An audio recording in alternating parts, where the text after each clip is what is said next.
Si Vice Mayor Jay Ilagan, hindi ito yung artista na tumatakbong gobernador ng Batangas ay binibigyan lamang ng Commission on Election ng 3 araw para makapagpaliwanag kung bakit hindi siya dapat patawan ng parusa ng komisyon. Ang show cause order laban kay Ilagan ay kasunod ng kanyang naging pahayag sa isang campaign rally noong Marso 29 kung saan sinabi nito na hindi siya natatakot na makalaban si Santos dahil ito ay laos na.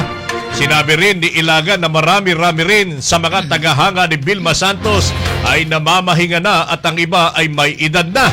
Ang naturang pahayag ng kandidato ay maituturing na paglabag daw sa COMELEC Resolution Number 11116 o ang Anti-Discrimination and Fair Campaigning ayon sa komisyon. Sinabi ng COMELEC na posibleng masampahan ng election offense at tumantong sa disqualification ngayong halalan si Ilagan kung hindi ito makapagpapaliwanag.